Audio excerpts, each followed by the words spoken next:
कमरे की खिड़की मेन गेट की ओर खुलती थी, इसलिए बेटे आशीष के मित्र परिचितों का आना जाना सहज ही दिखाई दे रहा था। आशीष ने अपने प्रमोशन और 10 वर्षीय बेटे श्रेयांश के जन्मदिन पर यह पार्टी रखी थी।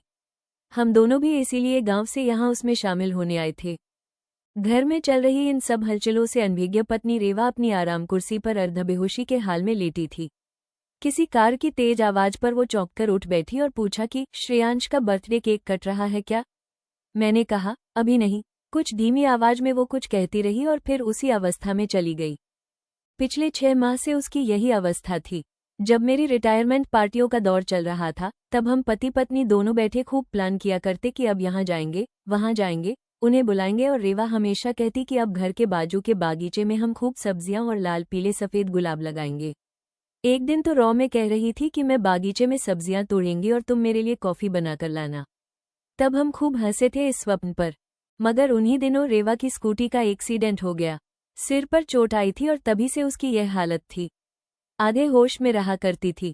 हमारे सपने पता नहीं कहाँ खो गए। डॉक्टर कहते थे कि समय लगेगा रेवा को स्वस्थ होने में। तभी बाजू के कक्ष से हैप्पी बर्थडे श्रेयांश की आवाजें आने लगी थीं। मैं आश्चर्यचकित और दुखी होकर सोचने लगा कि बेटे या बहू किसी ने भी रेवा को और मुझे नहीं बुलाया। बाजू के कक्ष से सभी मेहमानों के ठहाकों की आवाजें भी आ रही थीं। अब भोजन चल रहा था शायद। तभी घर की मेड हमारे लिए खाना रखकर चली गई। मुझे दुख हुआ कि बहू खुद नहीं आई भोजन लेकर। तभी रेवा को फिर होश आ गया। पूछने लगी कि केक कट गया क्या? मैंने यूं ही कहा कि बहू तुम्हें बुलाने आई थी मगर तुम सो रही थी। अब खाना खा लो, उठो। रेवा और मैंने कुछ खाया और रेवा फिर सो गई। मगर मुझे कहाँ नींद आने वाली थी। मैं बहुत अपमानित महसूस कर रहा था। मेहमान सब चले गए थे, शांति छा गई थी घर में।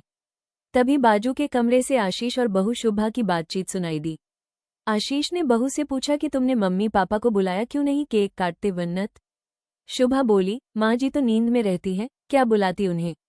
सुनो, मम्मी जी को ऐसी हालत में यदि हमारे साथ रखना है तो फिर हमें बड़ा घर खरीदने की कवायद करनी होगी।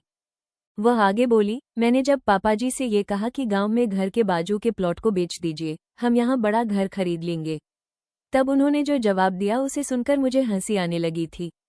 पापाजी बोले, वहाँ हम दोनों सब्जियां और बढ़िया फूलदार पौधे लगाएंगे। अब बताओ, मम्मी जी के ये हाल है और पापाजी एक गिलास पानी भी खुद नहीं लेकर पी सकते और इरादे हैं कि वहाँ तरह तरह के गुलाब लगाएंगे। इसके आगे मैं नहीं सुन सकता था। देर रात तक सोचता रहा कि अब जीवन में फिर सक्रिय होने का समय आ गया है। रेवा जीवन भर मेरी सेवा में लगी रही, अब उसके सपने सच करने हैं। अगले ही दिन हम गांव लौट आए थे।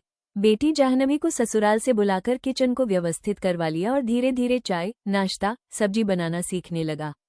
माली को बुलवाकर बागीचे का काम शुरू करवा लिया।